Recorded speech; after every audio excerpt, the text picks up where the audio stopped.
10 second, 5 second, start. Mr. Deputy Chairman, I thought I should rise to support the point put forward by the Honorable Mr. Kunjru, but my honorable friend from Hyderabad has said certain things which I had better deal with first. He has attacked more or less the whole system of elections in India. He has talked of indirect elections and so on. I am afraid he has gone far beyond the scope of the bill, and I do not think that the needs an answer at all. As regards the question of preparing electoral rolls, I think there is ample power vested in the Election Commission to order the preparation of a regular electoral roll if the Election Commission consider it necessary for any extraordinary reasons such as a large exodus from one place to another and things of that kind.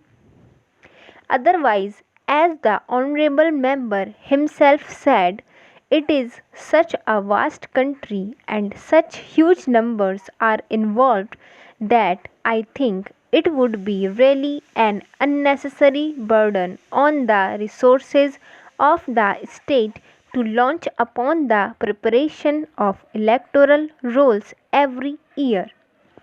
The same purpose could be served by revising the electoral rolls every year as per the directions given by the Election Commission as well as the rules laid down for the purpose. In a democracy, one of the prerequisites for its success in vigilance, and I think it would be quite in order to expect the people of various parties to interest themselves in the revision of these electoral rolls. In fact, that is an obligatory task of the citizens, and it only helps to create greater awareness and alertness on the part of the different parties. There was another point made by my honorable friend to which I should like to refer. He referred to false personation. I am not going to deny it absolutely. There might have been some false personations, but to say that it was the Congress that resorted to false personations and that all other parties were paragons of virtue and were angels dropped from heaven is simply absurd.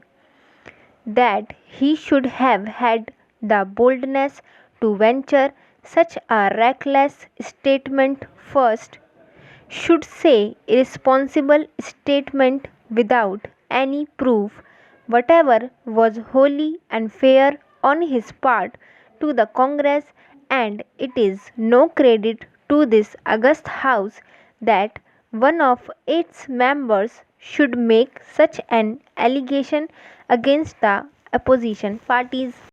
Sir, my purpose is more to appreciate the stand taken by my honorable friend Sri Kunjuru.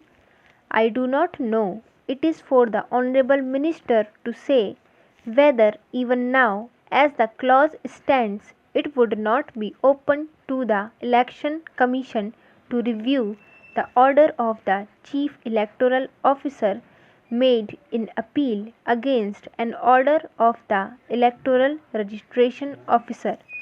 I have an idea that the Election Commission is supreme in these matters, that even when there is an appeal from the Electoral Registration Officer to the Chief Electoral Officer and the Chief Electoral Officer passes an order, though it may be final in the ordinary sense, it does not preclude the Election Commission from revising that order. I would like to be enlightened on this point. If the Honourable Minister in charge of the bill says that the order in appeal of the Chief Electoral Officer over an order of the Electoral Registration Officer is final and it is not open to the Election Commission to set it right, then I beg humbly to differ from such a stand, and I think that is a lacuna which should be made up.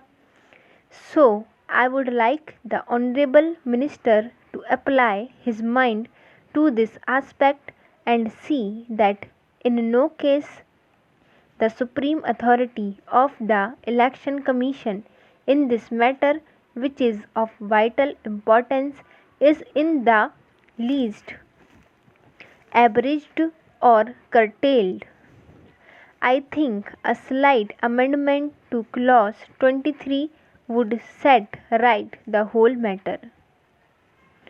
There is only one other remark which I wish to make before I conclude, and that is with regard to clause 25 on page 8.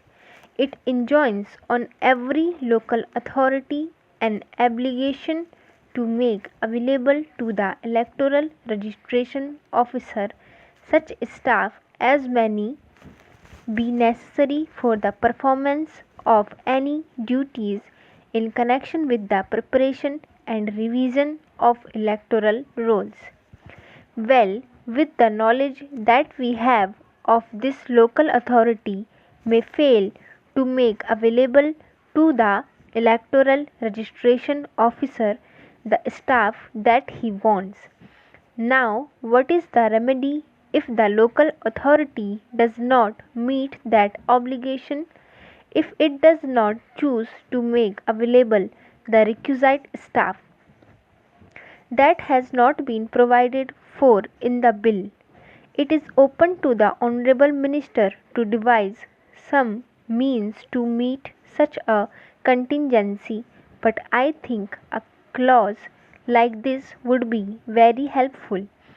That will be some kind of an inducement to the local authority to provide the staff. That is all that I have got to say, and I will no longer tire the house.